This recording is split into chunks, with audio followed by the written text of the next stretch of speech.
भज मन गोविंदा, गोविंद गोविंद गोपाल, भज मन गोविंदा, गोविंदा गोपाला, गोविंदा गोपाला, गोविंद गोविंद गोपाल, भज मन गोविंदा, गोविंद गोविंद गोपाल, भज मन गोविंदा, गोविंदा गोपाला, गोविंदा गोपाला, गोविंद गोविंद गोपाल, भज मन गोविंदा।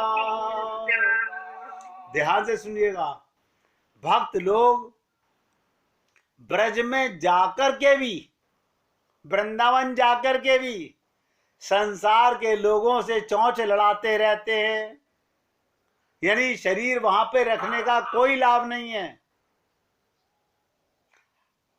भक्त लोग कहीं भी रहे अपना मन ब्रज में रखते हैं, यह ब्रज का आनंद लेना।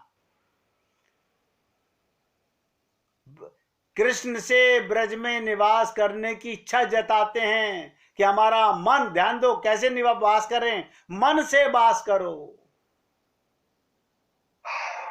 ब्रज की महिमा का वर्णन करना बहुत कठिन है, क्योंकि इसकी महिमा गाते गाते ऋषि मुनि तृप्त नहीं होते। भगवान श्री कृष्ण द्वारा बौन गौचारण से ब्रज रज का कण कण कृष्ण रूप हो गया, तभी तो समस्त भक्तजन यहाँ आते हैं और इस पावन रज को शिरोधार्य कर स्वयं को कृतार्थ करते हैं। ब्रज में तो विश्व के पालन करता माखन चोर बन गए, बताइए, भगवान भी चोर बन के वहां पर रहने लगे। इस संपूर्ण जगत के स्वामी को ब्रज में गोपियों से दही का दान लेना पड़ा, जहां सभी देवता, सभी ऋषि मुनि, ब्रह्मा शंकर आदि भी कृष्ण की कृपा पाने के लिए वेद मंत्रों से स्तुति करते हैं, और वहीं ब्रज की गोपियां कृष्ण को गाली सुनाकर और भगवान श्री कृष्ण की गालियां सुनकर उनके ऊपर अपनी अनमोल कृपा बरसा देते हैं। रस खान, देखिएगा, रस खान ने ब्रज रज की महिमा गाते हुए क्या कहा, एक ब्रज रेणु का पै चिंता मणि बार डारू। ब्रज मंडल की कथा अकथनीय है, क्योंकि यहां ब्रह्मा शंकर ऋषि मुनि देवता तपस्या करते हैं। श्रीमद् भागवत के अनुसार ब्रह्मा जी कहते हैं, हे भगवान, देखो मुझे इस धरातल पर, विशेषता गोकुल में, किसी साधारण जीव की योनि मिल जाए, जिससे मैं वहीं की चरण रज से अपने मस्तक को अभिषक्त करने का सौभाग्य प्राप्त कर सकूं। भगवान शंकर जी को भी यहां, शंकर को भी गोपी बनना पड़ा। नारायण ब्रज भूमि को कौन नवावे मात, जहां आप गोपी वहे श्री गोपेश्वर नाथ।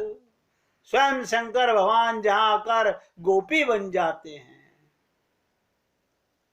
और सूरदास जी ने तो इससे भी बढ़कर के आगे, ये वल्लभाचार्य जी के शिष्य हैं, जो सुख ब्रज में एक घड़ी, सो सुख तीन लोक में नाही।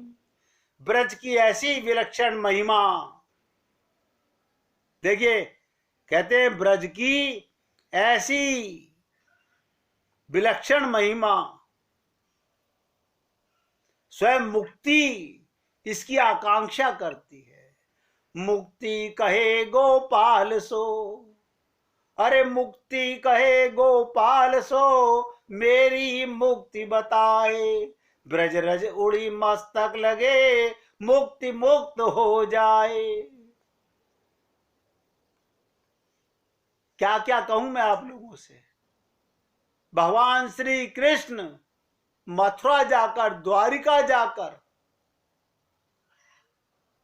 खुद भगवान श्री कृष्ण उद्धव से कहते हैं कि उधो मोई ब्रज बिसरत नाही, उधो मोही ब्रज बिसरत नाही। सोचिए मेरे भाई, आप और हम लोग ये भगवान की कृपा के पात्र हैं, जो ये लीला भी हम सुन पाते हैं। बड़े भाग्य मानुष तन पावा। तो कहने का तात्पर्य, साधना भक्ति बहुत ध्यान से करो। रूप ध्यान स्मरण करके वो पूजा पाठ अर्चना बेकार है जिसमें भगवान का रूप ध्यान नहीं है। मुख से बोला मगर मन से बोला नहीं। हर एक बात मैं 45 दिन से, क्या अनंत दिनों से, जब से सत्संग कर रहा हूं, अपने सहित बोलता हूं। जग चर्चा बिना बात के मत करो। कानों को हाथ लगाओ, ये मैं कौन सा पाप कर रहा हूं। बोलना भी पाप और सुनना भी पाप। जरूरत के लिए बोलिए, वरना ध्यान दीजिएगा, जब सुनते हो तो मन कहां जाता है, जब बोलते हो तो मन कहां जाता है। आप अभी गोपी तो हम बन नहीं गए हैं, हम वो भक्त तो बन नहीं गए हैं कि संसार की लीला कर रहे हैं और मन अपने भगवान में रख रहे हैं।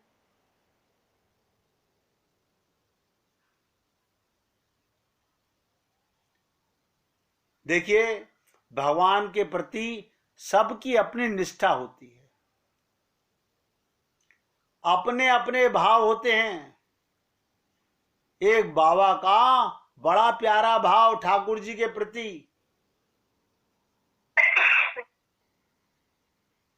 वृंदावन में बांके बिहारी के मंदिर के बाहर थोड़ा सा आगे चलने पर अष्ट महासखी का मंदिर है।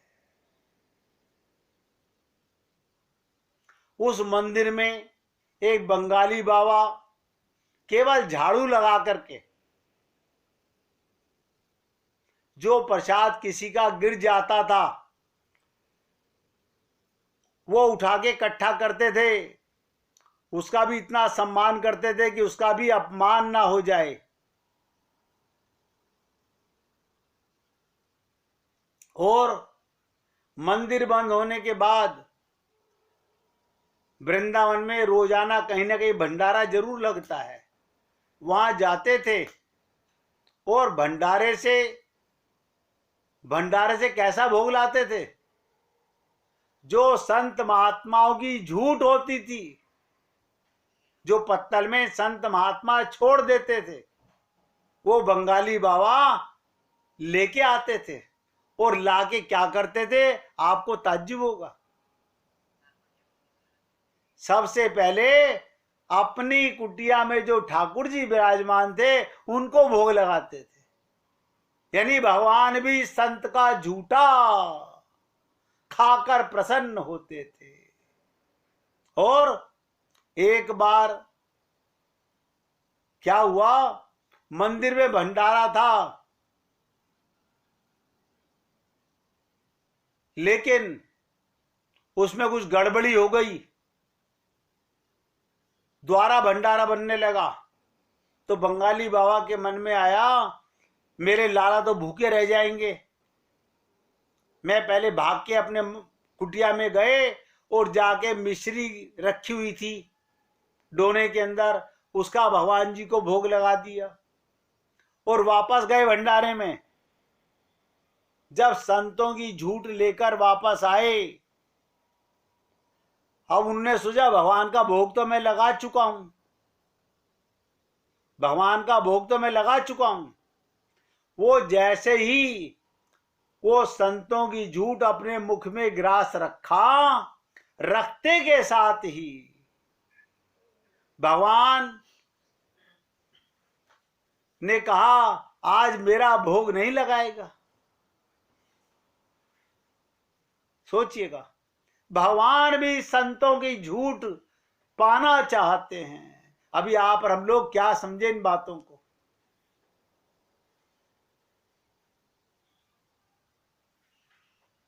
सोचा मैं तो मिश्री का भोग लगा चुका हूं,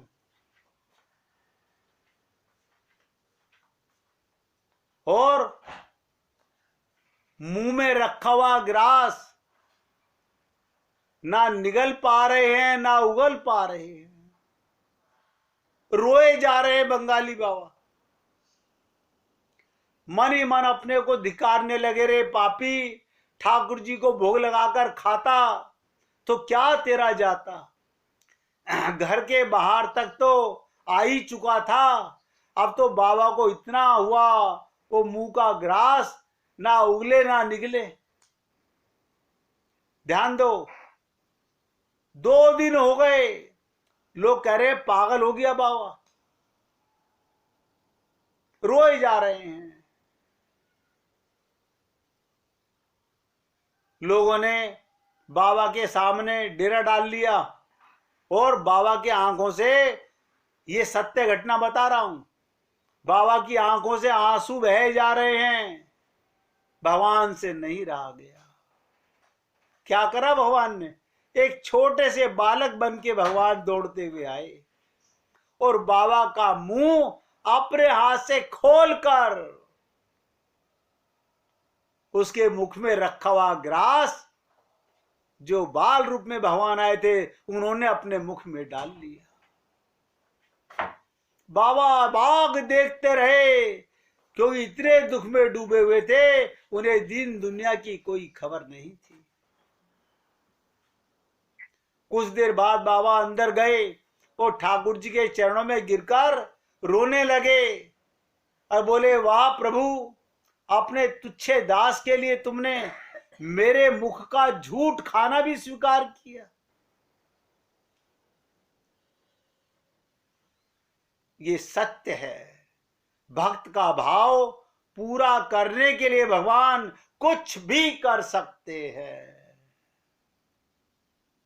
भगवान तो कहते हैं ना, जहां जहां भक्त मेरो पग धरे, तहां धरूं मैं शीश।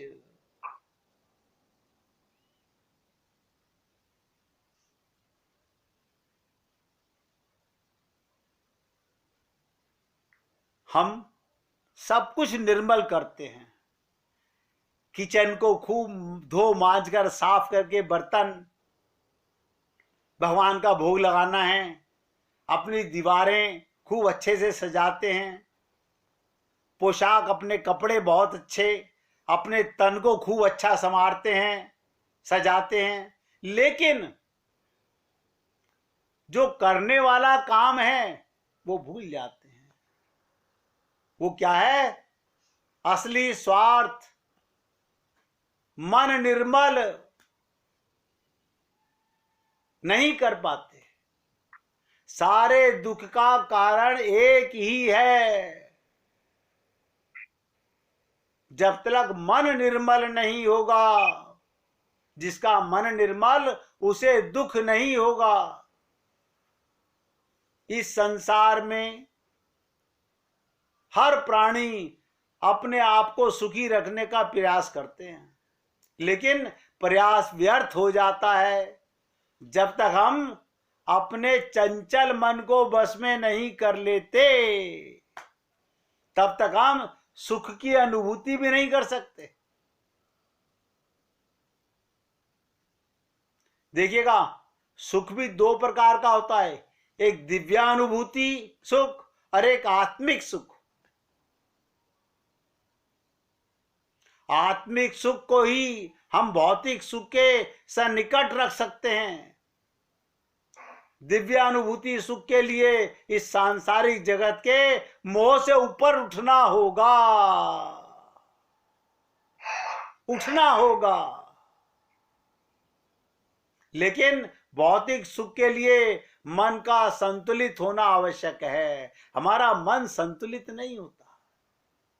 खुशी खुशी मन का संवाहक एक संतुलित मन हमेशा प्रगति का मार्ग प्रशस्त करता है, जो सुख का कारण बनता है। गुरु क्या करते हैं? हमारा मन बदलते हैं। वो कोई शक्लें बदल देते हैं, मन बदल देते हैं। जो मन संसार में ममता मोह आसक्ति करता है, गुरु वही मन भगवान की लीलाओं में, भगवान के सत्संग में, भगवान के परिवार में मन को मोह ममता आसक्ति में लगा देते हैं। भाई इतना काम संतों का होता है। लेकिन ये होता कब है? क्या गुरु कोई उल्लू की लकड़ी घुमाता है? जब हम अपना मन और अपनी बुद्धि गुरु के चरणों में समर्पित करते हैं। समर्पित करना क्या होता है? निकाल के दे तो सकते नहीं। मैंने भी 3 दिन पहले आपसे कहा था, अब मेरा मन वही करेगा जो मेरे गुरु की बुद्धि कहती है। अपने गुरु के अनुसार संसार में एक्टिंग करूंगा, व्यवहार करूंगा, और मन अपने गुरु के कहने के अनुसार चलाऊंगा,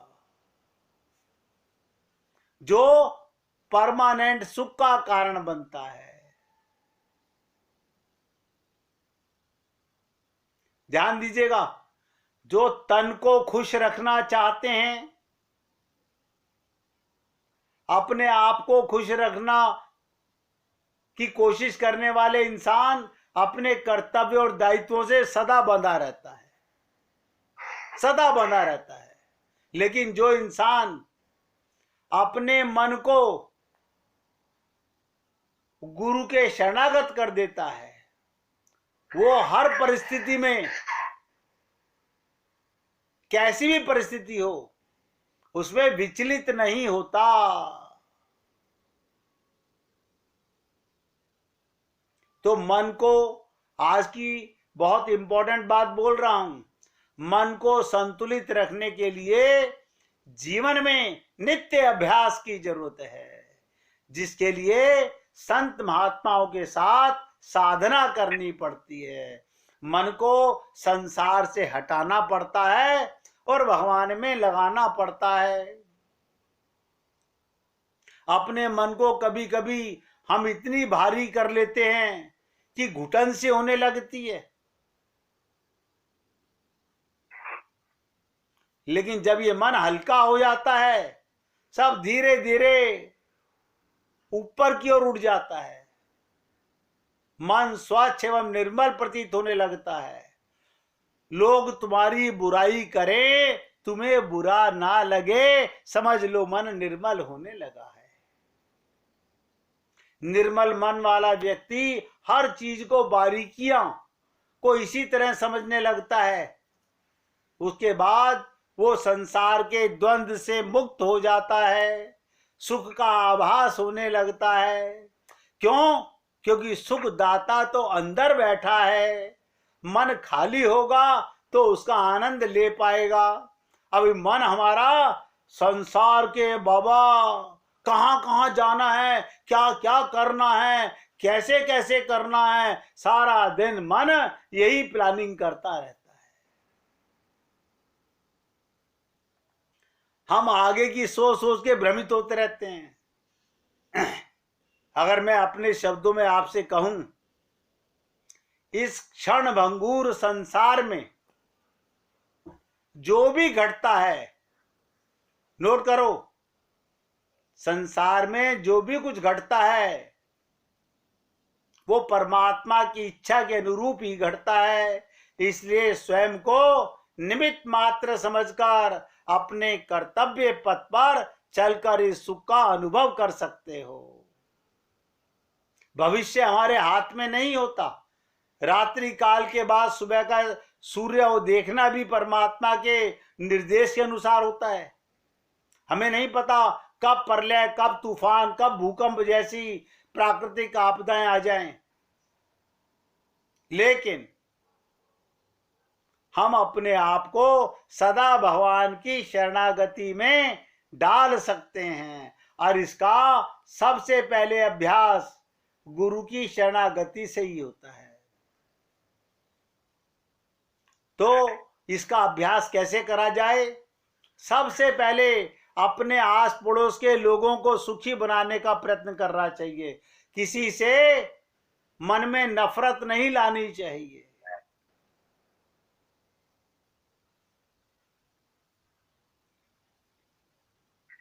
अधिकांश समय अपना भगवान संत महात्माओं के सत्संग लीला में ही गुजारो, तो आपका जीवन सदा के लिए सुखमय हो जाएगा और इसी मन में भगवान की अनुभूति सबको होने लगेगी।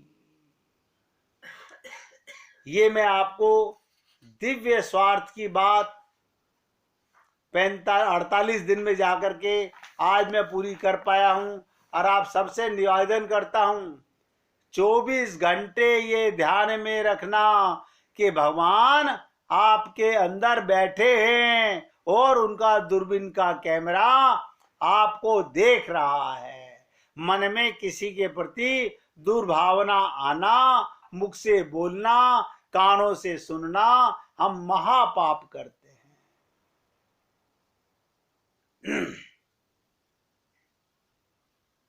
इस मिट्टी के शरीर के लिए भगवान से कभी प्रार्थना मत करना। भगवान से संसार मांगे, ये हमारी घोर मुक्तता है। और कुसंग से जितना बचोगे उतना सत्संग में आगे बढ़ोगे। कुसंग क्या है? बहुत सी बातें भक्ति में अब तक जो बताया गया उसको जीवन में उतारिए। कल से मुझे भी नहीं पता कि परमात्मा क्या सुनवाने वाला है।